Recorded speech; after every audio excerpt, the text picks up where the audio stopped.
Hello dear student, I Rakesh Chaudhary welcome you all on this YouTube channel Power of Physics and in online class. As in our last class we have discussed the Niels Bohr's postulates, and in today's class on the basis of that postulates we will calculate some certain parameter like radius of electron orbit, velocity of electron in its orbit, and energy, and when it transits from higher energy level to lower energy level then it emit a photon. We will calculate the wavelength related to that particular wavelength, that particular photon. Now in today's class सबसे पहले हम calculate करते हैं radius किसकी, उस electron orbit की. सबसे पहले एक बार बोर्स की पोस्टुलेट में आपको थोड़ा सा वापस बता दूं. 3 पोस्टुलेट हमने डिस्कस की थी. पहली में हमने डिस्कस किया था कि इलेक्ट्रॉन जो है वो न्यूक्लियस के चारों ओर रिवॉल्व करता है, किसमें, सर्कुलर ऑर्बिट में. और उस टाइम पर उन इलेक्ट्रॉन पर जो भी एक सेंट्रीपिटल एक्सेलरेशन या सेंट्रीपिटल फोर्स लगता है वो फोर्स प्रोवाइड करवाया जाता है किसके द्वारा, इलेक्ट्रोस्टैटिक फोर्स के द्वारा. इलेक्ट्रोस्टैटिक फोर्स किस किस के बीच में, न्यूक्लियस और इलेक्ट्रॉन के बीच में. सेकंड पोस्टुलेट में हमने डिस्कस किया कि जब भी इलेक्ट्रॉन न्यूक्लियस के अराउंड सर्कुलर ऑर्बिट में रिवॉल्व करेगा तो वो उन्हीं ऑर्बिट में रिवॉल्व करता है जिनका एंगुलर मोमेंटम h/2π का इंटीजर मल्टीपल होता है. थर्ड में मैंने आपको बताया था कि इलेक्ट्रॉन जब हायर एनर्जी स्टेट से लोअर एनर्जी स्टेट में आएगा उस टाइम पर वो एक फोटोन रिलीज करेगा. उस फोटोन की जो एनर्जी होगी वो उन दोनों, जो हायर एनर्जी स्टेट और लोअर एनर्जी स्टेट, उन दोनों की एनर्जी के डिफरेंस के इक्वल होगी. तो वो तीनों पोस्टुलेट थी. अब उन्हीं तीनों पोस्टुलेट के बेसिस पे सबसे पहले आज की क्लास में मैं आपको 2 चीजें बता देता हूं, एक तो रेडियस कैलकुलेट करना और एक वेलोसिटी कैलकुलेट करना. सबसे पहले मैं शुरुआत करता हूं किससे, रेडियस से. जो इलेक्ट्रॉन जिस ऑर्बिट में रिवॉल्व कर रहा है उसकी रेडियस है वो हमें कैलकुलेट करनी है. देखो किस तरीके से. सबसे पहले क्या चाहिए, हमारे पास एटम होना चाहिए. ये एटम है और ये हो गया उसका nucleus. Charge on nucleus, nucleus पर कितना चार्ज हो जाएगा, Ze. Z क्या हो गया, उस एटम का एटॉमिक नंबर. कैसा चार्ज होगा न्यूक्लियस पर, पॉजिटिव. इलेक्ट्रॉन जो उसके चारों ओर रिवॉल्व कर रहे हैं उन पर कैसा चार्ज है, नेगेटिव. दोनों के बीच में क्या लगेगा, इलेक्ट्रोस्टैटिक फोर्स. हमें कैलकुलेट करना है इन दोनों के बीच की रेडियस को. यहां से लेके यहां तक की जो डिस्टेंस है, ये जो ऑर्बिट है, इस ऑर्बिट की रेडियस है वो कितनी होगी वो हमें कैलकुलेट करनी है. तो देखो सबसे पहले हम स्टार्ट करते हैं फर्स्ट पोस्टुलेट से. देन फ्रॉम फर्स्ट पोस्टुलेट और from first postulate I can write that necessary centripetal force mv² upon r to electron provided by electrostatic force kZe² upon r². k की वैल्यू पुट कर दें, then it will be Ze² upon 4πε0 r². अब देखो बच्चों यहाँ पर हम कौन सी ऑर्बिट के लिए कैलकुलेट कर रहे हैं, फर्स्ट के लिए कैलकुलेट कर रहे हैं या सेकंड के लिए कैलकुलेट कर रहे हैं. तो एक बार जो फॉर्मूला हम डिराइव कर लेते हैं वो nth ऑर्बिट के लिए कर लेते हैं. फिर उसमें n की वैल्यू अलग अलग पुट करके first orbit, second orbit, third orbit सबकी रेडियस है वो कैलकुलेट कर लेंगे. तो एक बार nth ऑर्बिट के लिए कर लेते हैं. तो v को मैं लिख देता हूँ Vn. Vn is the velocity of electron in nth orbit. Rn is the radius of orbit, nth orbit. Same यहां भी Rn, kZe² अपॉन Rn². तो ये भी क्या हो गया, Rn. अब Rn से Rn है वो ये कैंसिल हो रहा है. Then from here we can write that mv² will be equals to Ze² upon 4πε0 Rn. This is our equation number 1. From second postulate,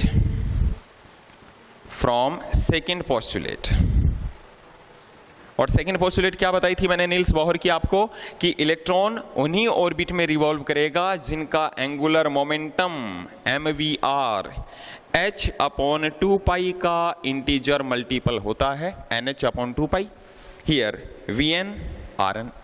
अब इन दोनों इक्वेशन में हमें कैलकुलेट क्या करना है, Rn ही तो कैलकुलेट करना है. हम जो इलेक्ट्रॉन ऑर्बिट है उसकी रेडियस है उसको कैलकुलेट करना चाह रहे हैं. देन फ्रॉम हियर एक काम करें, वेलोसिटी की वैल्यू फाइंड आउट कर लें और उस वेलोसिटी की वैल्यू को हम यहां पुट कर देंगे. तो यहां से v को हम क्या कर देंगे, एलिमिनेट कर देंगे. देन फ्रॉम हियर Vn की वैल्यू है वो हम फाइंड आउट कर लें. देन Vn क्या हो जाएगा, NH upon 2 pi m Rn, और ये Vn की वैल्यू हम पुट कर देंगे इक्वेशन नंबर 1 में। तो इक्वेशन नंबर 1 में पुट करेंगे, इसको इक्वेशन नंबर 2 दे दें, और इक्वेशन नंबर 2 की वैल्यू हम इक्वेशन नंबर 1 में पुट कर दें तो क्या मिलेगा हमें, देखो m Vn का स्क्वायर, तो NH upon 2 pi m Rn का square will be equals to this number Z square upon 4 pi epsilon not Rn। M V square ये किसके इक्वल हो गया, इसके होल स्क्वायर को सोल्व कर ले, then m n square h square upon 4 pi square m square Rn square is equals to z square upon 4 pi epsilon not Rn। 4 से 4 cancel, पाई से पाई कैंसिल, और क्या कैंसिल हो रहा है, एक m से एक m है वो कैंसिल हो गया। अब इधर क्या बच गया, LHS में हमारे पास रह गया n square h square upon क्या रह गया, पाई m। RHS में रह गया हमारे पास Z square upon epsilon not Rn। किसकी वैल्यू कैलकुलेट करनी थी, रेडियस की। Then from here I can write that Rn will be equals to epsilon naught n square h square, cross multiply करवा देंगे, pi m z square. This is the formula of radius of nth orbit. अब यहां देखिए epsilon naught is the permittivity of free space, and as we know the value of epsilon naught 8.85 into 10 to the power minus 12 coulomb square by Newton meter square। n is the number of orbit, जिस भी orbit के लिए हम radius calculate करेंगे उसका number हो गया। h is Planck's constant, this is Planck's constant, and value 6.63 into 10 to the power minus 34 joule second, pi 3.14. Small m is the mass of electron, this is mass of electron, and as we know mass of electron 9.1 into 10 to the power minus 31 kg. Z is the atomic number, E charge on one electron 1.6 into 10 to the power minus 19 coulomb, this is charge on electron। अब देखिए बच्चों, ये सारी values अगर मैं इस वाले फॉर्मूले में पुट कर दूं तो जो रेडियस का फॉर्मूला है वो हमें क्या मिलेगा, Rn इज इक्वल्स टू, सारी वैल्यू पुट करें, epsilon naught 8.85 into 10 to the power minus 12 into n square into h 6.63 into 10 to the power minus 34 square upon pi 3.14 m 9.1 into 10 to the power minus 31 Z and E 1.6 into 10 to the power minus 19 square. ये सारी values जब हम solve करेंगे तो radius का जो formula हमें मिलेगा वो मिलेगा 0.529 n square upon Z angstrom. जिस भी ऑर्बिट के लिए हम रेडियस कैलकुलेट कर रहे हैं उसका जो फॉर्मूला हमें मिलेगा वो ये मिलेगा, Rn is equals to 0.529 n square by Z angstrom. And जिस ऑर्बिट के लिए कैलकुलेट करेंगे for first orbit we will put n is equals to 1।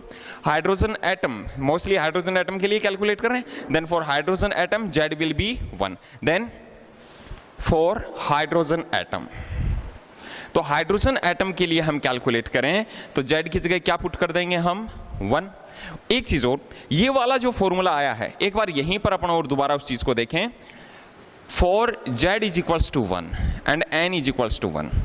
Hydrogen atom के लिए कैलकुलेट करें, फर्स्ट ऑर्बिट के लिए कैलकुलेट करें, फॉर्मूला क्या हो जाएगा, R is equals to epsilon naught h square upon pi m e square.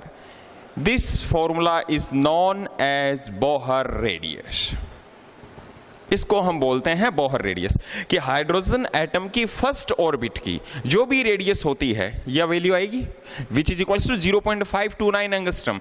उस वैल्यू को हम क्या बोलते हैं, बोहर रेडियस बोलते हैं। For hydrogen atom Z is equals to 1, then formula क्या हो जाएगा, Rn is equals to 0.529 n square angstrom. ये हो गया हाइड्रोजन एटम के लिए। अब देखो यहां पर Rn जो है वो डायरेक्टली प्रोपोर्शनल हो गया किसके, n स्क्वायर के, कि ऑर्बिट नंबर जितना ज्यादा होगा उसकी रेडियस है वो उतना ही ज्यादा होगी। देखो किस तरीके से, अगर मैं कर्व ड्रॉ करूं, curve between orbit number and radius Rn, then curve जो हमें मिलेगा वो इस तरीके से। तो ये कर्व हो जाएगा किस किस के बीच में, रेडियस और जो भी ऑर्बिट नंबर है उसके बीच में। अब हम अलग अलग ऑर्बिट के लिए रेडियस है वो कैलकुलेट कर लें। सबसे पहले अपन बात करें for n is equals to 1, hydrogen atom की फर्स्ट ऑर्बिट की रेडियस क्या हो जाएगी, R1 is equals to 0.529 into 1 का square angstrom which is equals to, इतना ही रख दो इसको। फॉर सेकेंड ऑर्बिट, तो सेकेंड ऑर्बिट के लिए n की जगह क्या पुट करेंगे 2, then R2 will be equals to 0.529 into 2 square angstrom. For n is equals to 3, तो थर्ड ऑर्बिट के लिए R3 will be equals to 0.529 into 3 का स्क्वायर एंगस्ट्रम। तो ये सब के लिए फॉर्मूले मिल गए अपने को। यहां से हम रेशियो कैलकुलेट करें कि इन तीनों रेडियस का रेशियो क्या आएगा, तो हाइड्रोजन एटम की जो ऑर्बिट होती है उनकी रेडियस का रेशियो देखो क्या आ रहा है, 1 का स्क्वायर, 2 का स्क्वायर, 3 का स्क्वायर, इट मींस 1:4:9, 16, 25 इस तरीके से चलता रहेगा। तो इस तरीके से नील्स बोहर की जो पोस्टुलेट्स हैं उन पर बेस्ड जो फॉर्मूले हैं उनसे अपन क्या कैलकुलेट कर सकते हैं, रेडियस कैलकुलेट कर सकते हैं। अब हमें कैलकुलेट करनी है ऑर्बिटल वेलोसिटी, कि ऑर्बिटल वेलोसिटी किसकी, इलेक्ट्रॉन की, किस में, ऑर्बिट में, वो किस तरीके से। तो फॉर्मूला रेडियस का ध्यान में रखना अपने को, 0.529 n square by z angstrom. अब कैलकुलेट करते हैं अपन वेलोसिटी। देखो तो डियर स्टूडेंट, रेडियस कैलकुलेट करने के बाद अब हम बात करते हैं वेलोसिटी की। ये जो दोनों डेरिवेशन है, रेडियस कैलकुलेट करना और वेलोसिटी कैलकुलेट करना, एग्जाम के लिए बहुत इंपॉर्टेंट है। 2 मार्क्स का यहाँ से एग्जाम में क्वेश्चन है वो पूछा जाता है और इस चैप्टर में ये सबसे इंपॉर्टेंट चीज है। अब वेलोसिटी क्या होगी, ऑर्बिटल वेलोसिटी किसकी, इलेक्ट्रॉन की। जब वो अपने ऑर्बिट में रिवॉल्व करता है तो उसकी वेलोसिटी है, उसका फॉर्मूला क्या होगा वो हमें कैलकुलेट करना है। देखो बिल्कुल सिंपल सा है, दोनों पोस्टुलेट लिख लो। As we know that from first postulate, तो फर्स्ट पोस्टुलेट क्या लिखेंगे, mvn square by Rn will be equals to ZE square upon 4 pi epsilon not Rn square. यही है, mv square will be equals to kZE square upon r square. k की value हमने put कर दी 4 pi epsilon not. This is equation number 1 first postulate. Second लिख लो, second postulate of Bohr. तो second postulate में क्या हो जाएगा हमारे पास, mvn Rn will be equals to nh upon 2 pi. This is equation number 2। क्या करोगे, इक्वेशन 1 में डिवाइड कर देंगे किससे, इक्वेशन 2 से। सिंपल, दोनों पोस्टुलेट याद होनी चाहिए। फर्स्ट का फॉर्मूला लिख लो, सेकंड का फॉर्मूला लिख लो। फर्स्ट में सेकंड से डिवाइड कर दो या सेकंड में फर्स्ट से डिवाइड कर दो। पहले ये वाली टर्म तो ऐसी कैसी आ जाएगी, mvn स्क्वायर अपॉन Rn, उसमें डिवाइड करना है इससे, तो इससे डिवाइड करेंगे, then mvn Rn is equals to, पहले ये वाला term as it is, ZE square upon 4 pi epsilon not Rn square, इसमें डिवाइड करना है nh अपॉन 2 पाई से, तो nh अपॉन 2 पाई, तो 2 पाई ऊपर मल्टीप्लाई हो जाएगा 2 पाई। जो टर्म कैंसिल हो रही है अब उनको कैंसिल करते जाओ, m से m cancel, Rn Rn Rn square हो गया, ये रहा Rn स्क्वायर। और देखो एक Vn से एक Vn कैंसिल, तो LHS में आपके पास ऑटोमेटिकली क्या मिल जाएगा, Vn मिल जाएगा, वेलोसिटी मिल जाएगी। और ये Vn इक्वल हो गया किसके, ZE स्क्वायर। इधर से भी कुछ कैंसिल हो रहा है, 2 से 2 कैंसिल और पाई से pi cancel, then it will be equals to ZE square upon 2 epsilon naught NH। ये फॉर्मूला आ गया वेलोसिटी का। सिंपल है, 2 मार्क्स का क्वेश्चन आता है। फर्स्ट पोस्टुलेट लिख ली, सेकंड पोस्टुलेट लिख ली, फर्स्ट में सेकंड से डिवाइड कर दो, ये मिल जाएगा। अब ये किसके लिए है, किसी भी एटम के लिए हो सकता है, किसी भी ऑर्बिट के लिए, क्योंकि इसमें Z भी है, there is Z, there is N. Z is the atomic number of that atom for which you are calculating the orbital velocity, and small n is the number of orbit. अब सारी values एक बार put कर दें. सारी values को अगर हम यहां पर पुट करें, देन Z को तो Z रहने दिया हमने, ये तो एटॉमिक नंबर है. E is the charge on one electron. Then what will be 1.6 into 10 to the power minus 19 square upon 2 epsilon naught permittivity of free space 8.85 into 10 to the power minus 12 into n number of orbit, n ही रहने दो, और h Planck's constant 6.63 into 10 to the power minus 34. जब हम इसको solve करेंगे तो क्या मिलेगा, हमें मिल जाएगा Vn is equals to 2.18 into 10 to the power 6 Z upon n, और इसका जो यूनिट होगा वो होगा metre upon second. Then what will be the formula of orbital velocity on the basis of Niels Bohr postulate? It will be 2.18 into 10 to the power 6 Z upon n. Now hydrogen atom के लिए calculate कर लें अलग अलग. For hydrogen atom, H atom, hydrogen atom के लिए हम क्या पुट करेंगे, Z की value 1. Then formula will be equals to Vn is equals to 2.18 into 10 to the power 6, Z की वैल्यू हो गई 1 upon n metre upon second. Then what will be orbital velocity in first orbit? For first orbit, we will put n is equals to 1, n की जगह 1 put करेंगे. Then V1 is equals to 2.18 into 10 to the power 6 upon 1 meter upon second. V2 second orbit के लिए we will put n is equals to, then velocity of electron in second orbit will be V2 is equals to 2.18 into 10 to the power 6 upon 2. Solve किया, it will be 1.09 into 10 to the power 6 metre पर second. Third के लिए, third orbit में क्या put करेंगे, n की जगह 3 put कर देंगे. Then V3 orbital velocity in third orbit will be 2.18 into 10 to the power 6 upon 3. Then it will be 0.7 or 2.6 something. It will be 0.726 into 10 to the power 6 metre पर second.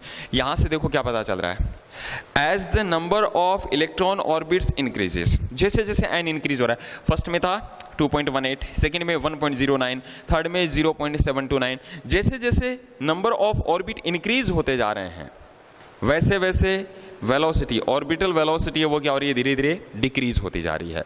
और यहां से ये चीज अपने को पता चल रही है कि हाइड्रोजन एटम के लिए, मैंने ये सारा हाइड्रोजन एटम के लिए डिस्कस करते हैं, हाइड्रोजन एटम के लिए Vn इनवर्सली प्रोपोर्शनल हो गया किसके, n के. Well orbital velocity will be inversely proportional to number of orbits. और उसमें क्या था देखो, रेडियस में आया था Rn. रेडियस जो है वो डायरेक्टली प्रोपोर्शनल होती है किसके, n स्क्वायर के, बिकॉज उसमें आया था 0.529 n स्क्वायर अपॉन z, और वहां हमने लिखा था Rn is directly proportional to n square. तो इस तरीके से ऑर्बिटल वेलोसिटी है वो हम कैलकुलेट करते हैं. अब इन पर बेस्ड न्यूमेरिकल है वो किस तरीके से आते हैं, तो उनको डिस्कस कर लें. तो देखो न्यूमेरिकल कैसे होंगे, तो अब देखिए इन पर बेसिस, रेडियस और वेलोसिटी पर बेसिस जो न्यूमेरिकल होते हैं वो किस तरीके से अपने को सॉल्व करना है. फर्स्ट क्वेश्चन देखो, find the radius of first orbit for Li double plus ion equivalent to hydrogen atom. कि अगर इसको हाइड्रोजन एटम के इक्विवेलेंट अगर हम माने तो फिर लिथियम की जो रेडियस है वो क्या हो जाएगी. अब देखो बच्चों, रेडियस वाला फॉर्मूला हमारे पास क्या था, Rn is equals to 0.529 n square upon z angstrom. ये तो था फॉर्मूला. अब किसके लिए कैलकुलेट करना है, लिथियम के लिए. Then for lithium Z is equals to, atomic number for lithium is 3, Z is equals to 3. कौन से ऑर्बिट के लिए, फर्स्ट ऑर्बिट के लिए. Then n will be equals to 1. बस Z की जगह हमें 3 पुट करना है, n की जगह 1 पुट करना है, होगा answer. Then R will be equals to 0.529 n square upon z, then n square mean 1 square upon z, z की वैल्यू कितनी है 3, कर दो divide, 0.529 divided by 3 r will be equals to 0.176 something, और किस में आ गया एंगस्ट्रम में, ये हमारा आंसर होगा। और अगर मीटर में पूछ लेगा तो into 10 to the power minus 10 metre. Second question, the radius of first orbit in hydrogen atom is 0.5 into 10 to the power minus 10 metre. किसकी है, हाइड्रोजन एटम के फर्स्ट ऑर्बिट की रेडियस है, कितनी गिवन है 0.5 into 10 to the power minus 10 metre. कौन सी orbit के लिए, for n is equals to 3 and n is equals to 50 what will be the radius, radius है वो क्या हो जाएगी, तो देखो formula Rn is equals to 0.529, ये क्या होता है फर्स्ट ऑर्बिट की तो है ये, then R1 into n square upon z, first orbit की जो रेडियस है वो 0.529 होती है, उसकी वैल्यू तो हमें गिवन है ही 0.5 into 10 to the power minus 10, ये वैल्यू R1 की तो है। देन हाइड्रोजन एटम की बात हो रही है तो z की वैल्यू कितनी हो गई 1।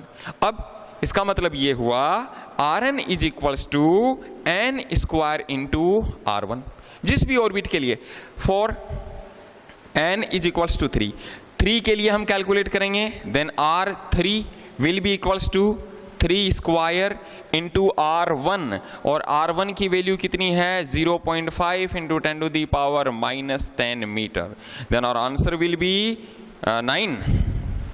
9 into 0.5 into 10 to the power minus 10 metre, it will B 4.5 into 10 to the power minus 10 metre. Same किसके लिए कैलकुलेट करना है, जब n की वैल्यू हम कितनी पुट करेंगे 50, देन R50 50th ऑर्बिट के लिए क्या हो जाएगा 50 का square into 0.5 into 10 to the power minus 10, then it will be 2500 into 0.5 into 10 to the power minus 10, multiply किया तो ये हो गया 1250 into 10 to the power minus 10 metre. इस तरीके से न्यूमेरिकल है वो अपने को सॉल्व करना है। एक और देखो, in hydrogen atom velocity of electron in first orbit is what part of velocity of light in vacuum, as we know that speed of light in vacuum c is equals to 3 into 10 to the power 8 meter पर second. Hydrogen atom के first orbit में जो velocity होती है, देखो यहाँ पे in hydrogen atom velocity of electron in first orbit, क्या फॉर्मूला कैलकुलेट किया था फर्स्ट ऑर्बिट के लिए 2.18 into 10 to the power 6 metre पर सेकेंड, यही तो है। ये हो गया स्पीड किसकी, लाइट की, किस में, वैक्यूम में, इतनी होती है। और ये क्या है, speed of electron, orbital speed है, ऑर्बिटल वेलोसिटी है किसकी, इलेक्ट्रॉन की, किस में, फर्स्ट ऑर्बिट में। कौन से एटम के लिए, हाइड्रोजन एटम के लिए। हमसे पूछा है कि इन दोनों में क्या रिलेशन है, ये तो पूछा है, तो दोनों में क्या रिलेशन है, relation c upon r, divide कर दें एक बार, सॉरी c ये वेलोसिटी है, सॉरी इसको मैं v से डिनोट कर दूं, then c upon v is equals to 3 into 10 to the power 8 divided by 2.18 into 10 to the power 6। जब इसको सॉल्व किया तो ये आएगा 137 something. It means speed of light in vacuum divided by speed of electron in first orbit, दोनों को हमने solve किया, देन ये कितना हो जाएगा 137 आ जाएगा। इट मीन्स यहां से अपने को क्या पता चल रहा है, speed of electron in first orbit is equals to 1/137 times of speed of light in vacuum. तो ये इस तरीके से न्यूमेरिकल हम अपने को सॉल्व करना है। इसके बाद अब हम कैलकुलेट करेंगे जो इलेक्ट्रॉन ऑर्बिट है उसमें इलेक्ट्रॉन की एनर्जी कितनी होती है, उसकी जो वेव फोटोन रिलीज करता है उसकी जो वेवलेंथ होती है वो कितनी होती है, उनको हम देखेंगे नेक्स्ट वाली क्लास में। Thank you so much for watching whole video. Thank you.